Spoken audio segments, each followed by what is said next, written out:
পরমাণু প্রযুক্তি বোমা মেরে ধ্বংস করা সম্ভব নয় বললেন ইরানের পররাষ্ট্রমন্ত্রী। বোমা মেরে ইরানের পরমাণু প্রযুক্তি ধ্বংস করা সম্ভব নয় বলে জানিয়েছেন দেশটির পররাষ্ট্রমন্ত্রী আব্বাস আরগাচি। তিনি বলেছেন, শান্তিপূর্ণ উদ্দেশ্যে ইউরেনিয়াম সমৃদ্ধকরণে ইরানের প্রযুক্তি ও বৈজ্ঞানিক অগ্রগতি সামগ্রী আগ্রাসনের মাধ্যমে ধ্বংস করা সম্ভব নয়। মার্কিন সংবাদ মাধ্যমে বিসিএস নিউজকে দেওয়া এক সাক্ষাৎকারে তিনি বলেন, বোমা ফেলে কোনো জাতির প্রযুক্তি বা বিজ্ঞানকে মুছে ফেলা যায় না। 13ই জুন ইসরায়েল অপ্রত্যাশিতভাবে ইরানের ওপর যুদ্ধ চাপিয়ে দেয় এবং দেশটির পারমাণবিক স্থাপনাসহ বিভিন্ন লক্ষ্যবস্তুতে হামলা চালায়। যুক্তরাষ্ট্র ইসরায়েলকে নজিরবিহীন সামরিক ও গোয়েন্দা সহায়তা দিয়ে আসছিল।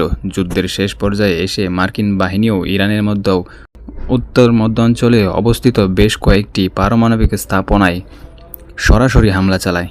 যুক্তরাষ্ট্রের প্রেসিডেন্ট ডোনাল্ড ট্রাম্প দাবি করেন, মার্কিন হামলায় এইসব স্থাপনা সম্পূর্ণ ধ্বংস হয়ে গেছে। তবে পরে পেন্টাগনের নিজ নম্বর মূল্যায়নে সেই দাবি খায়। ইরানের পররাষ্ট্রমন্ত্রী বলেন, আমাদের পক্ষ থেকে যদি সদিচ্ছা থাকে তাহলে আমরা দ্রুত সময়ের মধ্যে ক্ষয়ক্ষতি পুষিয়ে নিতে এবং আমাদের পরমাণু শিল্পে পুনরায় অগ্রগতি সাধনে সক্ষম হব। তিনি আরও বলেন, এই শিল্পটি এখন জাতির গর্বের উৎসে পরিণত হয়েছে এবং সাম্প্রতিক ইসরায়েলি আগ্রাসনের সময়ে দেশবাসী প্রমাণ করেছে যে জনগণ সহজে ইউরেনিয়াম সমৃদ্ধকরণ থেকে সরে আসবে না।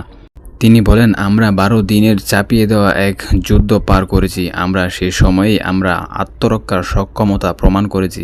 আরগাচি হুঁশিয়ারি দিয়ে বলেন, ভবিষ্যতে নতুন করে আক্রমণের মুখোমুখি হলে ইরান দ্রুত প্রতিরোধ গড়ে তুলবে। সাক্ষাৎকারে যুক্তরাষ্ট্রের সঙ্গে নতুন করে আলোচনা সম্ভব না নিয়ে প্রশ্ন করা হলে আরগাচি বলেন, আমি মনে করি না এত দ্রুত আরও আলোচনা শুরু হবে।